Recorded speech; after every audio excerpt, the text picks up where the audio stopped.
The big news in Germany at the moment is the police raids conducted against what is basically a terrorist organization, a group of people who are actively plotting to overthrow the government and restore the monarchy. So I'm going to take a brief look at what happened and who was involved, and then talk a little bit more about the suspected ringleader and who he is. The raid was the biggest in the history of the Federal Republic of Germany. It happened at 6 a.m. on the morning of Wednesday, the 7th of December, and involved 3,000 police officers searching 150 properties in 11 German states, as well as raids by Austrian and Italian police in their respective countries. 25 people were arrested, of whom 19 were taken into custody and accused of belonging to a domestic terrorist organization called the Patriotic Union. Now, this is a Reichsbürger movement and had made actual plans to storm the Reichstag building and take over the government. Apparently, they had detailed plans that involved cutting off the electricity supply and had already formed a kind of unofficial shadow cabinet ready to just step in and take over from the existing cabinet. As I said, the Patriotic Union is a Reichsbürger movement. Reichsbürger are people who believe that the Federal Republic of Germany has no actual legitimacy and the old German Empire still exists. Typically, they will claim that German laws don't apply to them and so will refuse to, for example, pay taxes or obey court orders. In some cases, they've even been known to turn violent. In 2017, one Reichsbürger was convicted of the murder of a police officer, and in 2020, another was convicted of attempted murder. Although the media often talk about the Reichsbürger scene, it's in fact lots of small groups that don't necessarily have anything to do with each other, but all happen to believe in the same conspiracy theories.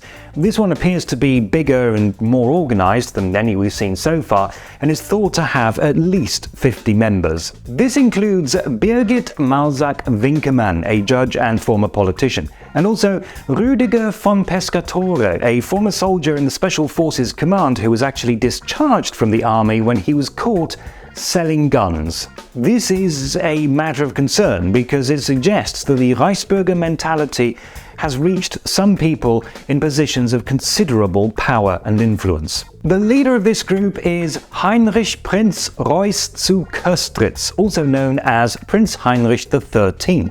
And initially, I thought this was a typical Reichsbürger inventing a royal title for himself, but actually, this one is genuine. Heinrich is a member of the House of Reuss, a real aristocratic family that did rule Gera and Greiz in Thuringia until the monarchy was abolished in 1918. Now, the number in his name is not a regnal number.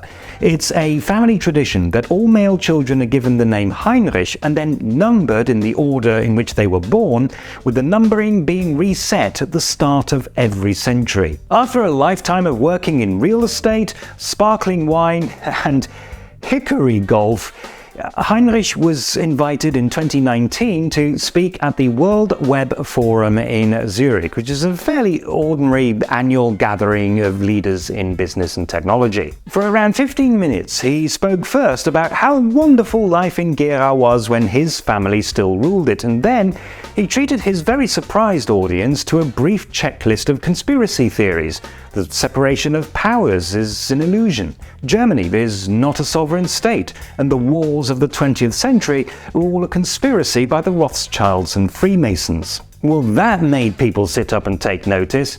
He continued to propagate anti-Semitic conspiracy theories, and the head of the family, known naturally as Heinrich XIV, denounced him a few months ago as a confused old man peddling fallacious conspiracy theories. One of the things that might have turned Heinrich XIII against the state may be his ongoing legal battles with it. For a long time now, he's been trying very hard to regain land and properties that he says rightfully belong to his family. A lot of his pronouncements are full of self-pity, a poor, dispossessed nobleman who just wants his honor reinstated. It's worth pointing out in this context that if the monarchy still existed, he would be 17th in line to reign over 2 towns. Finally, there is the mysterious Vitalia B, a Russian citizen more than 30 years Heinrich Jr. and reportedly his mistress. Now, apparently she tried to establish some form of contact between the organization and the Russian embassy, but so far investigators haven't found any evidence that she succeeded. But as we now know, this is more than just some crazy old man who's lost touch with reality. He succeeded in creating and leading a fairly large terrorist cell that made credible plans for the violent overthrow of the government. Could it have succeeded?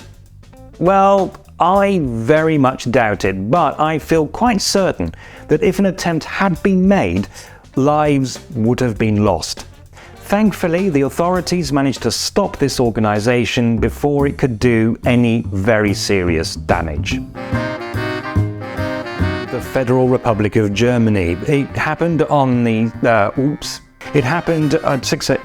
As I said, the Petrikot and then started talking audience to a brief checklist of conspiracy theories. And I've forgotten what the first one is.